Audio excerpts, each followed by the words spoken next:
Hi guys, स्वागत है आप सभी का रेलवे जॉब एकेडमी में।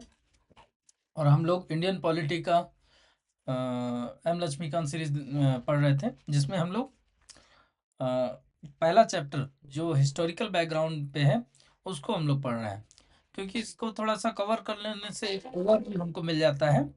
और हमने कुछ अमेंडमेंट, कुछ एक्ट्स के बारे में पढ़ लिया था, जैसे regulating act, amending act 1781, Pitt's India act 1784, फिर एक्ट ऑफ 1786, जिसमें लॉर्ड कॉर्नवालिस ने दो अपनी डिमांड्स रखी थी, जिसको बाद में एक्सटेंड भी किया गया, चार्टर एक्ट 1793। तो ये सब एक्ट्स थे। और इसके आगे के कुछ एक्ट हैं जो इम्पोर्टेंट एक्ट हैं, जिसमें एक्ट, जो चार्टर एक्ट है वो 1813 का चार्टर एक्ट है।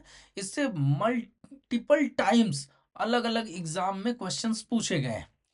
इसको नहीं करना मतलब एक बहुत बड़ा लॉस है। इसको आप करते जाएंगे तो इसको, इसके बहुत ज़्यादा पॉइंट्स नहीं है, कुछ एक पॉइंट ज़्यादा इंपॉर्टेंट है जो पूछे जाते हैं। मैं उसको हाईलाइट भी करूँगा कि ये पॉइंट्स कौन कौन से हैं। तो चलिए हम लोग स्टार्ट करते हैं अपना चार्टर एक्ट ऑफ 1813।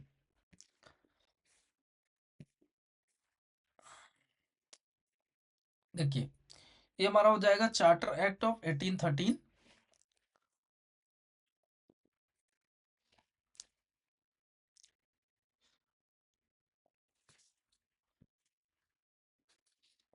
तो इसमें देखिए, इसमें क्या किया गया।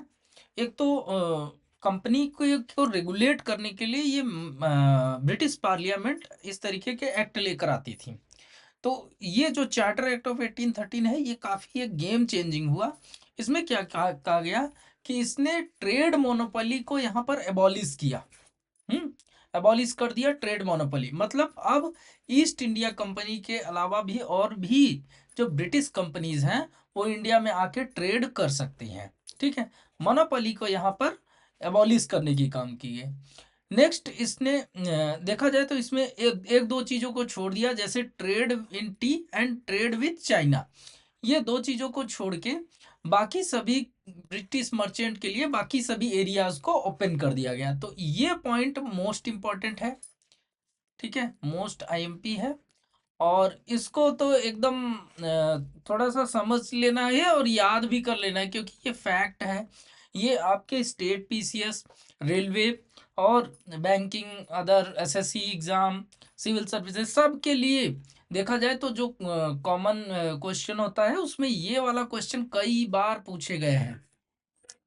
ठीक है, नेक्स्ट है, it asserted the sovereignty of British crown. इसने क्या किया, मतलब जो भी कंपनी की जो टेरिटरी होगी उस पर सॉवरेनिटी, फाइनल सॉवरेनिटी मतलब पावर किसका होगा, वो होगा ब्रिटिश क्राउन का। मतलब अल्टीमेट जो भी कंपनी टेरिटरी एक्वायर करेगी इंडिया में, वो टेरिटरी किसकी होगी, वो ब्रिटिश क्राउन की होगी, ब्रिटिश की होगी। ठीक है, मतलब वहां के जो किंग है, क्वीन है, उनके अंडर में ये रहेगा।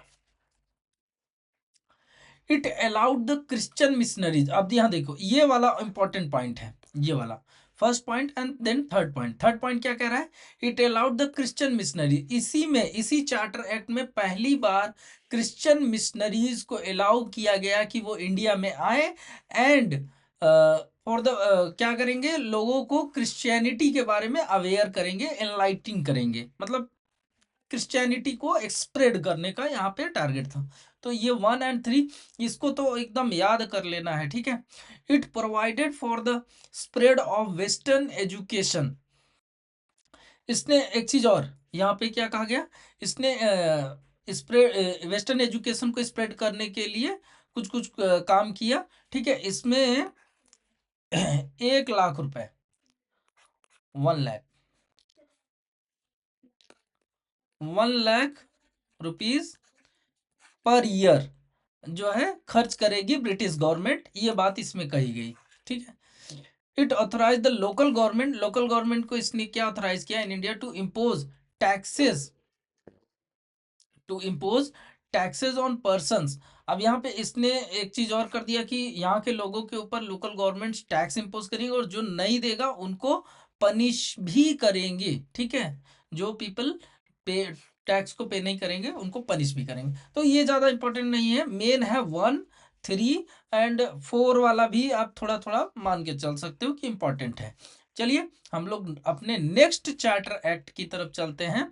ये भी चार्टर एक्ट काफ़ी इंपॉर्टेंट चार्टर एक्ट रहा है ब्रिटिश गवर्नमेंट का, जो 1813 का हो जाएगा। ठीक है, सॉरी 1833 का हो जाएगा। 1813 का तो हम लोगों ने पढ़ लिया। अब यहाँ कुछ कुछ चेंजेस हैं, जैसे ए वाला पॉइंट जो पूछा जाता है वो मैं बता रहा हूँ कि पहला पॉइंट अगर आप देखेंगे इसके फीचर्स में, तो इसके फीचर्स में पहला पॉइंट है कि गवर्नर जनरल ऑफ बंगाल जो था, अब उसको क्या कहा जाएगा, गवर्नर जनरल ऑफ इंडिया। और ऐसे पहले गवर्नर जनरल कौन बने गए, लॉर्ड विलियम बेंटिक। ये वाला कई बार क्वेश्चन पूछा गया है। Point number 1 to be remember. Next देखिए, and vested in him all civil and military powers, मतलब उसको गवर्नर जनरल ऑफ इंडिया बना दिया गया, उसके अंदर सभी मिलिट्री सिविल पावर्स दे दिए गए। ठीक है, और फिर क्या गया, the act vested for the first time the government of India which authority over the entire territorial area passed by the British in India. Lord William Bentinck was the first governor general of India. ये first governor general of India थे lord William Bentinck. He deprive the governor of Bengal. अब यहाँ पे देखो, अब ये क्या deprive, और पावर उनकी कम कर रहा है, किसकी, governor of Bombay and Madras की। ठीक है, of their legislative powers. It deprived the governor of Bombay and Madras of their legislative powers. The Governor General of India was given exclusive legislative power. इसको exclusive legislative power दे दिए गए, मतलब कि ऐसी power किसी के पास नहीं थी, केवल गवर्नर जनरल ऑफ इंडिया के पास थी। For the entirety of British India, the laws made under the previous acts were called as regulations. ठीक है, क्या कहा गया, जो भी मतलब पहले से जो एक्ट बनते थे उनको रेगुलेशंस कहा जाता था। While laws made under this act, इस एक्ट के अंदर जो भी लॉज बने उन एक्ट्स को, मतलब उनको एक्ट्स कहा गया, उसके पहले के क्या कहे गए, रेगुलेशंस कहे गए। ठीक है, ये वाला मोस्ट इंपॉर्टेंट है, नंबर 1 पॉइंट। ठीक है, it ended the activity of the East India company as a commercial body. अब यहाँ ये काफी इंपॉर्टेंट था कि इसने कॉमर्शियल एक्टिविटी ही पूरी खत्म कर दी, किसकी, ईस्ट इंडिया कंपनी की। अब ये कॉमर्शियल एक्टिविटी नहीं, विच become a purely administrative body. अब इसका काम क्या हो गया, एडमिनिस्ट्रेशन का, जो ब्रिटिश गवर्नमेंट का एक एडमिनिस्ट्रेशन का इसको काम करना है। It provided that the company's territories in India were held by it in trust for His Majesty, his heirs and successors। ठीक है, मतलब इसने अपनी जो भी टेरिटरी थी, कंपनी की जो टेरिटरी थी वो उनके हाथ में चली गई। मतलब कि एक तरह से कह सकते हैं कि ब्रिटिश का पसेशन हो गया।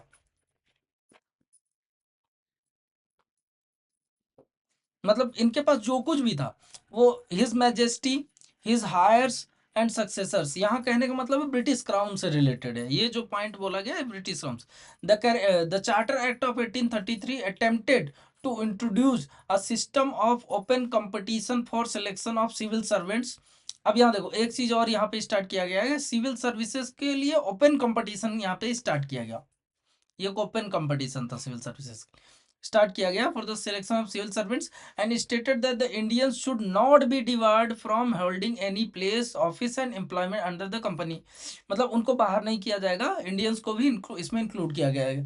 However this provision was negated after, यहाँ पे देखो ये प्रोविजन जो था ये क्या कर दिया गया, इसको फिर से अपोजिशन हुआ, जिसकी वजह से इस कोर्ट ऑफ डायरेक्टर्स ने इसका अपोजिशन किया, तो बाद में इस चीज को रिकॉल कर लिया गया, मतलब इसको वापस कर लिया गया। ठीक है, ये काफी इंपॉर्टेंट पॉइंट था। लेकिन अब ये देखिए कि बाद में कैसे चेंजेस होंगे और कैसे इंडियंस को भी इंट्रोडक्शन मिलेगा, वो आपको मिलेगा 1853 का जो एक्ट है, चार्टर एक्ट, उसमें इंडियंस को कुछ पावर दिए देंगे। ठीक है, क्या उनको बेनिफिट्स मिलेंगे सिविल सर्विसेज को लेकर के, वो 1853 वाले में एक्ट में देखने को मिल जाएगा। अभी इसके जैसे जैसे ये एक्ट्स आ रहे हैं इस समय, कुछ कुछ हिस्ट्री में आप देखेंगे तो कुछ कुछ जैसे रिवॉल्ट्स वगैरह चलते रहते हैं। मतलब एक ऑलरेडी रिवॉल्ट, जैसे सन्यासी रिवॉल्ट है, पाइका रिवॉल्ट है, आपका कुकी रिवॉल्ट है, वो कुछ कुछ रिवॉल्ट आपके पहले से चलते रहते हैं। बाद में जो है 1857 का एक रिवॉल्ट होता है जो बहुत बड़ा रिवॉल्ट होता है। सबसे बड़ा रिवॉल्ट ये माना जाता है 1857 का, जिसको अलग अलग राइटर्स, अलग अलग हिस्टोरियंस अपने अपने व्यूज अलग अलग तरीके से देखते हैं। चलिए हम लोग 1853 का चार्टर एक्ट देखते हैं। It separated for the first time the legislative and executive function of the governor general council. मतलब अब गवर्नर जनरल की जो काउंसिल थी उसके दोनों पोर्शन को अलग कर दिया गया। लेजिस्लेटिव एक्टिविटीज अलग हो जाएंगी, एग्जीक्यूटिव एक्टिविटीज अलग हो जाएंगी। लेजिस्लेटिव का मतलब है लॉ बनाने वाली बॉडी, ठीक है, लेजिस्लेटिव जो लॉ बनाएगी, लॉ मेकिंग बॉडी, और एग्जीक्यूटिव जो लॉ को एग्जीक्यूट करेगी, लॉ को एक तरह से ग्राउंड पे लेकर के आएगी। तो ये दोनों पोर्शन को अलग कर दिया गया। ये थोड़ा इंपॉर्टेंट पॉइंट है, इसको नोट कर लेंगे। It provided for the addition of 6 new members. अब यहाँ देखिए, पहले क्या था, गवर्नर जनरल +4, ठीक है, अभी इसमें 6 न्यू मेंबर्स ऐड कर दिए गए, तो +6 हो गए, ठीक है। गवर्नर जनरल +4 +6, इसमें कुछ कुछ नए मेंबर ऐड कर दिए गए।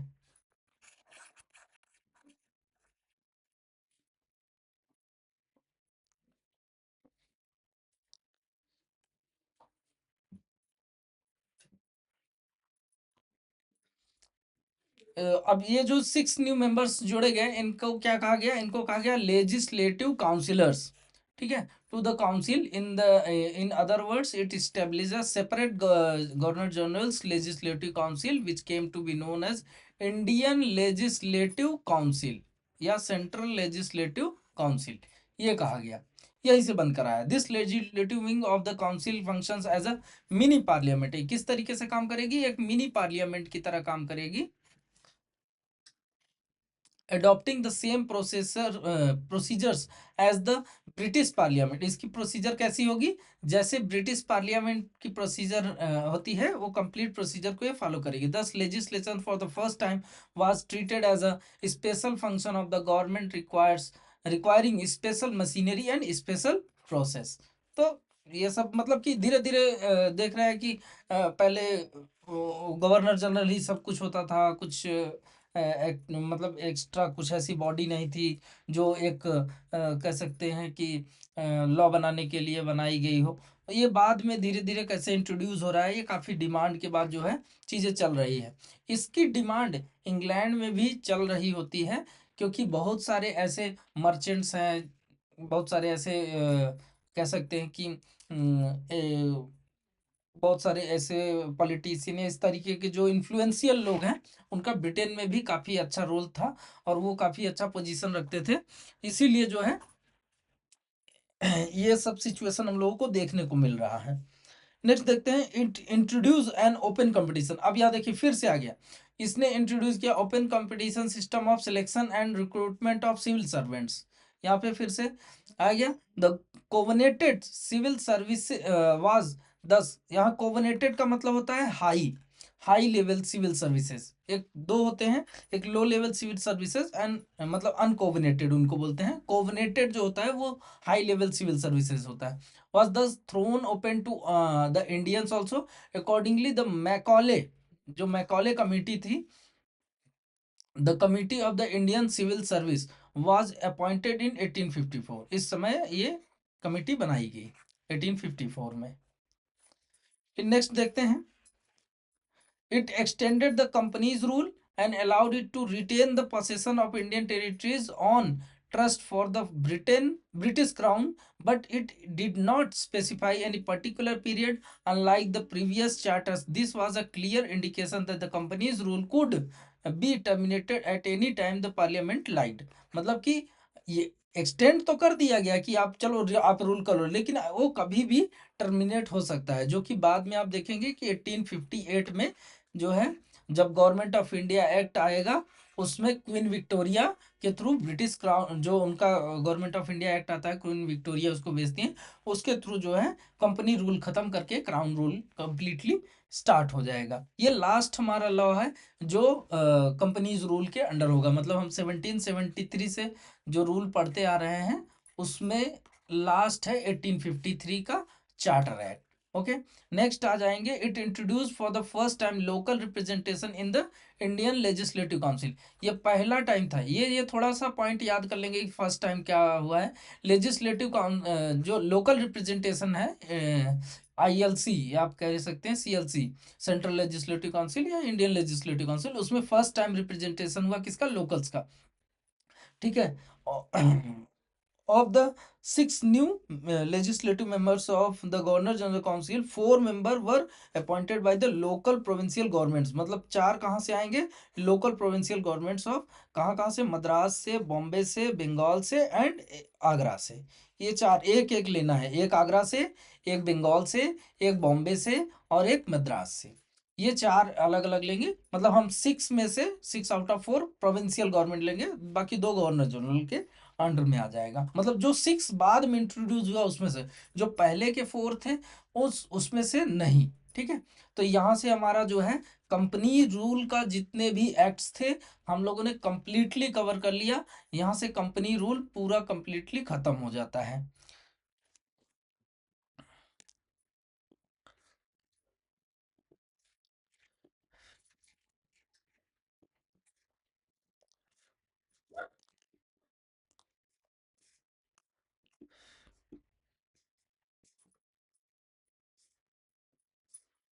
अब देखिए, अभी जो है कंपनी रूल आपका पूरा समाप्त हो चुका है। अब नेक्स्ट पार्ट हम लोग स्टार्ट करेंगे, जिसमें हम लोग क्या क्या कवर करेंगे आपको बता देते हैं, एक बार ओवरव्यू ले लेते हैं। एक तो 1858 का जो एक्ट आएगा, फिर 1861 का एक्ट जो आएगा, 1861 के बाद जो इम्पोर्टेंट है 1892, 1909, 1919, थोड़ा सा हो गया तो इसको सही कर लेंगे।